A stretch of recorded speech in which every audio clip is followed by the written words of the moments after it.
Saddam Hussein was one of the greatest enemies of the United States in living memory.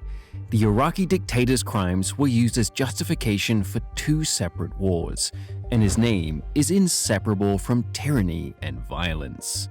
What most people don't know is that Saddam was not always America's enemy. For years, the United States supported him, from the CIA allegedly helping him to carry out assassination attempts to arming him with the materials for chemical weapons. In this video, we'll learn how the United States secretly backed Saddam Hussein for years before turning against him.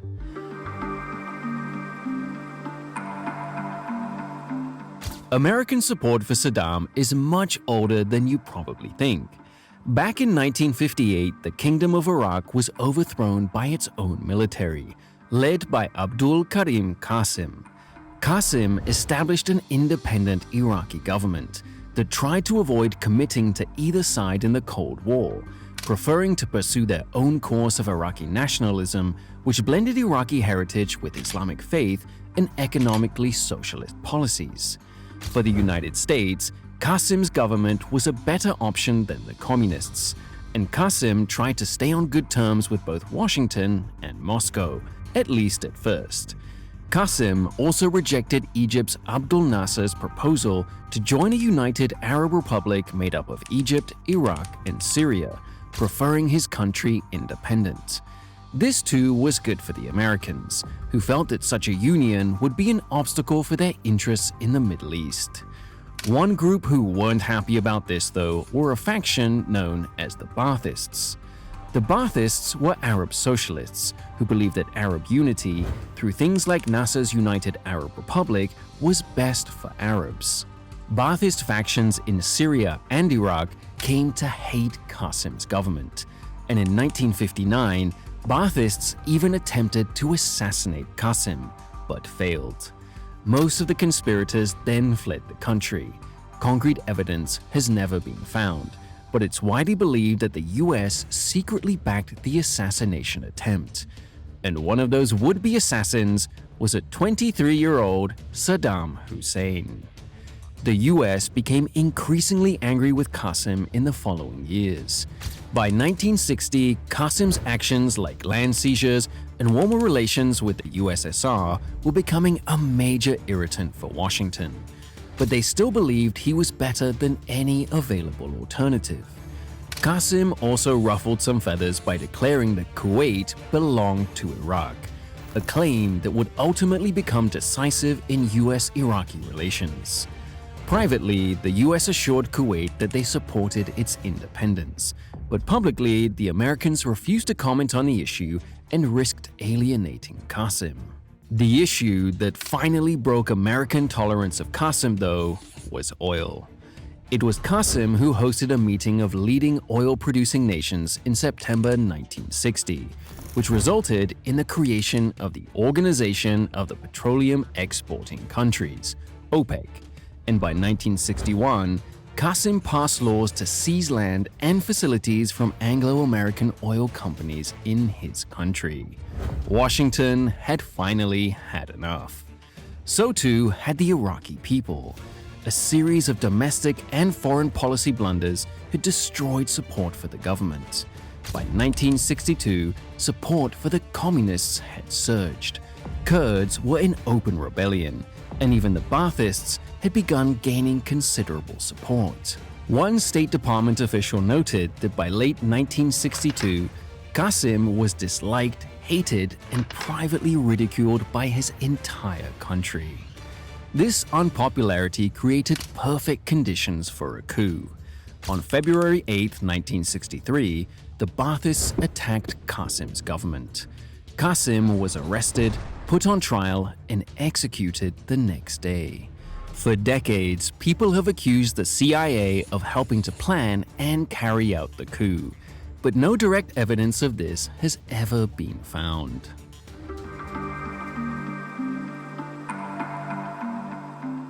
The 1963 coup did not usher in a Baathist regime like Saddam and other Baathists hoped.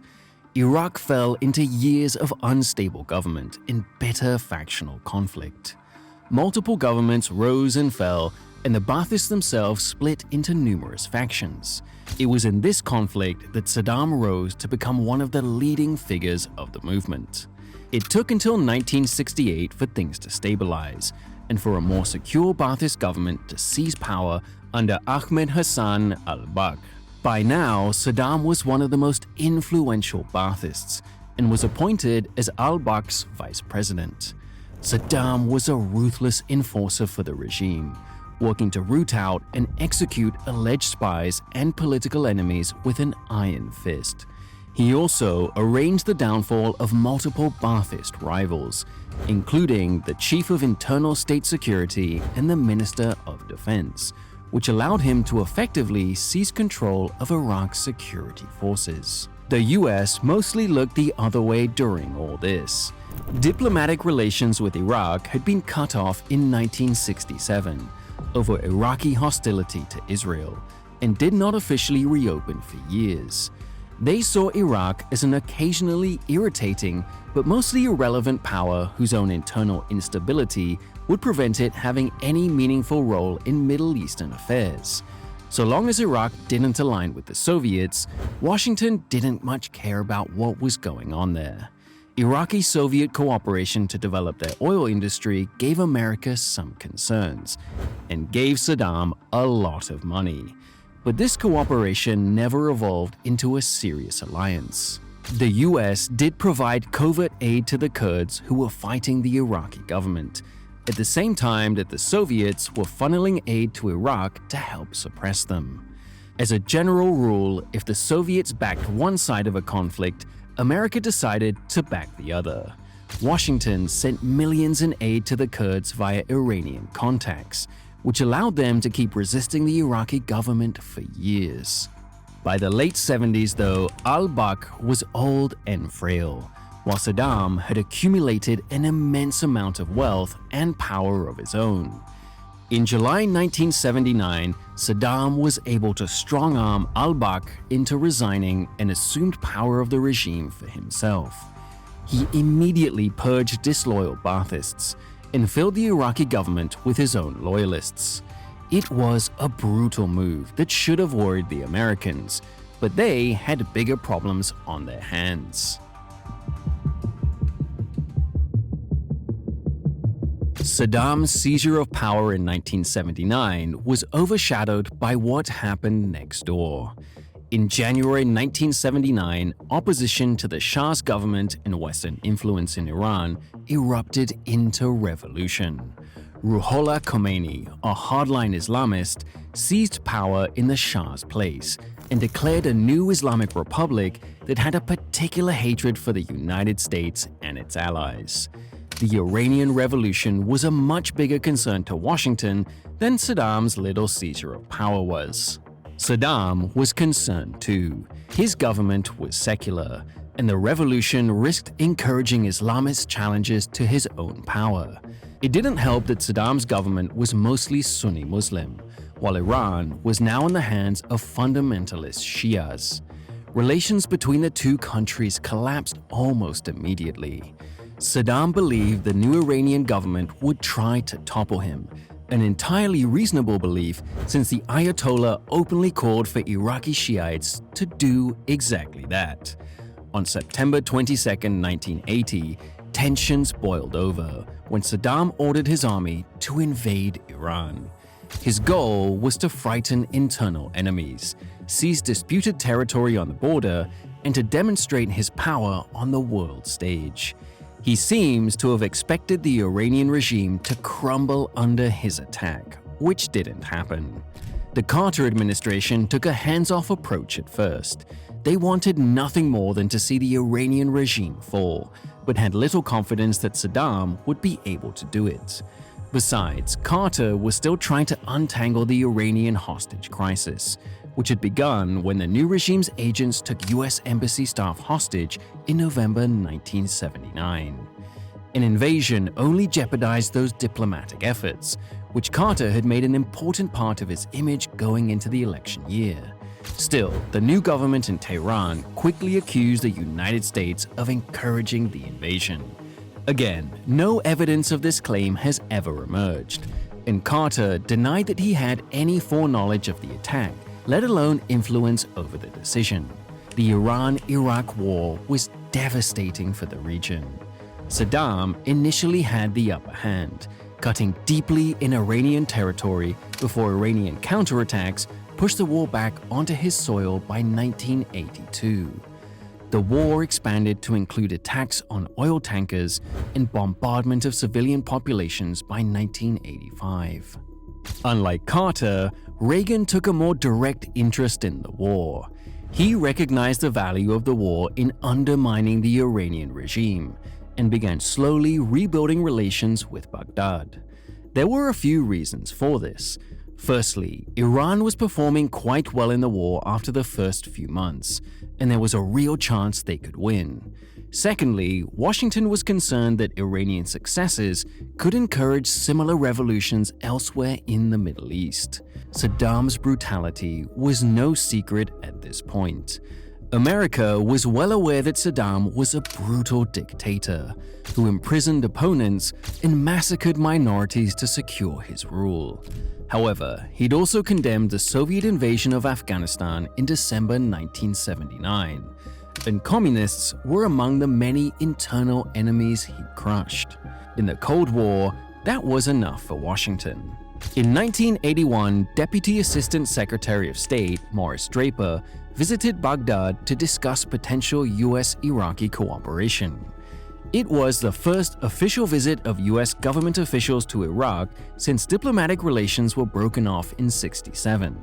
Nothing concrete was agreed there, but US officials reported that the Iraqis were welcoming and seemed to be open to receiving US support against their enemy.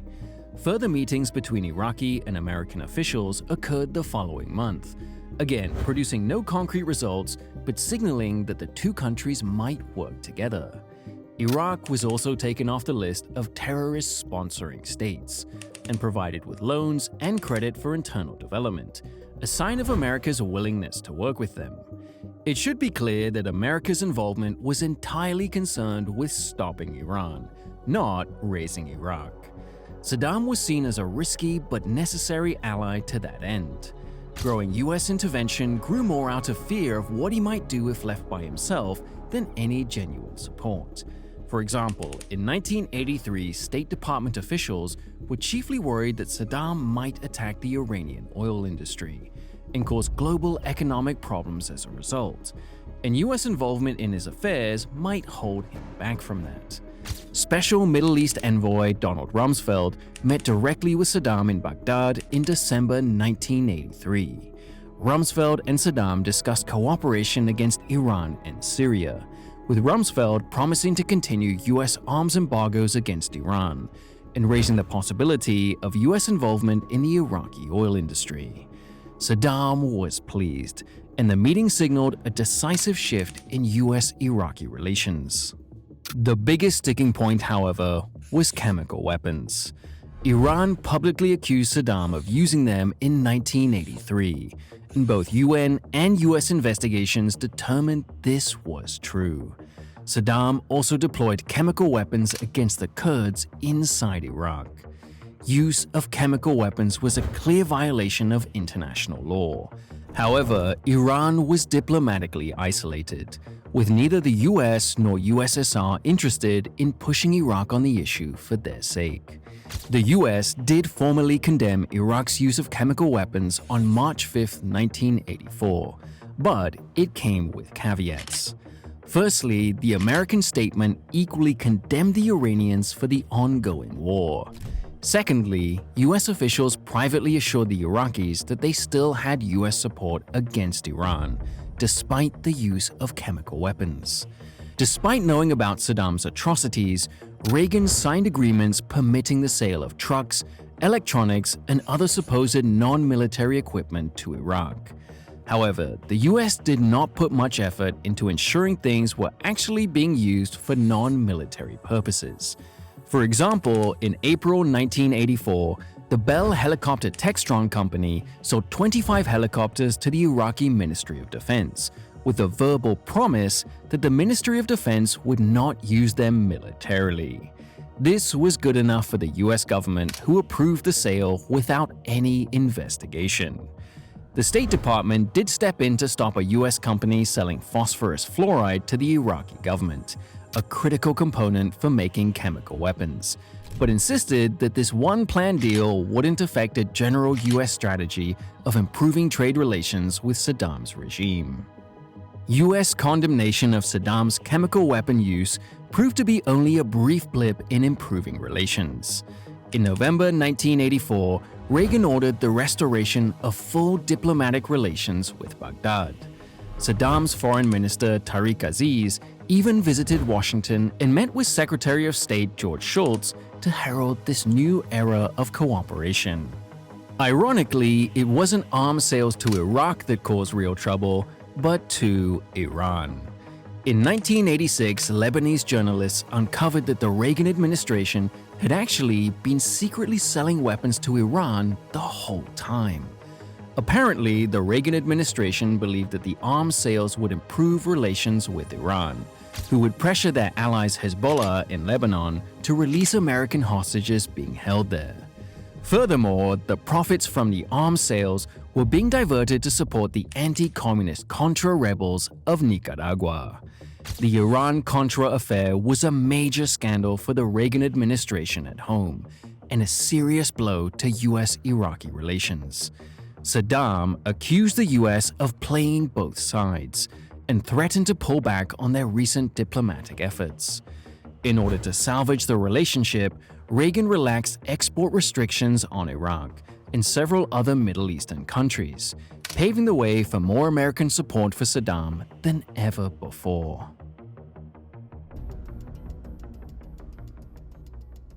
After the Iran-Contra scandal, Reagan ramped up support for Iraq.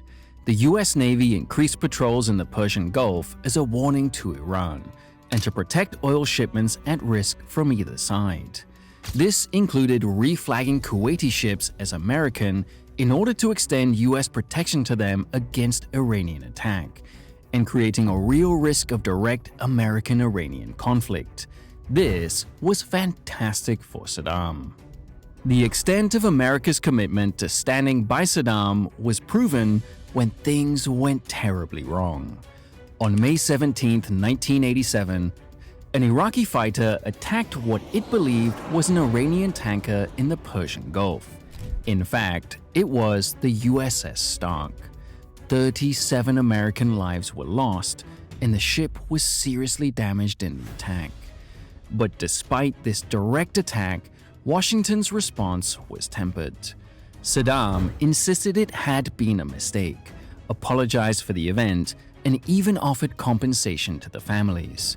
Reagan accepted the apology and promised that the incident would not spoil improving relations between their countries. Washington was too committed to supporting Saddam to let a few dead sailors get in the way. Most concerningly, the US also began supplying materials to create missiles to Saddam. After both sides ramped up attacks on civilians in 1988, it was discovered that Iraq was using locally built Al-Hussein missiles to hit Iranian cities. These missiles had significantly more range than the Soviet-built missiles Saddam had used earlier in the war, and were almost certainly made using materials purchased from the United States. The Reagan administration's commitment to Saddam didn't waver even as accusations of war crimes mounted. Starting in 1986, Saddam waged an aggressive campaign against Kurdish communities as punishment for their alleged support of Iran. The Al-Anfal campaign from 1986 to 1989 saw Iraqi forces destroy thousands of Kurdish villages and killed tens of thousands of Kurds. By 1988, it was beyond question that Saddam had been using mustard gas against Kurdish civilians, which prompted the Senate to vote for sanctions on the Saddam regime. Reagan, along with donors in the oil industry, ensured the bill was never passed. US support for Saddam even brought atrocities of their own. In summer 1988, the US naval forces in the Persian Gulf were in frequent skirmishes with the Iranian Navy. On July 3rd, a tragic mirror of the attack on the USS Stark came, when the USS Vincennes shot down what it believed was an Iranian military plane. In fact, it was Iran Air Flight 655 flying to Dubai. All 290 civilians on board were killed. The United States never issued an apology, and the Vincennes captain not only kept his job, but was even given a Legion of Merit for his service. The downing of Flight 655 may have been the final straw that pushed Iran to accept a UN ceasefire resolution 2 weeks later, bringing an end to the Iran-Iraq War. 500,000 people had lost their lives over 8 years, and neither side made any meaningful gains.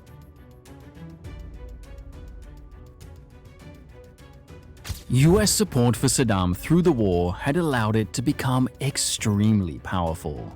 With US-supplied weapons and materials, Saddam had built one of the largest militaries in the Middle East, boasting 1 million men and over 6,000 tanks by 1989.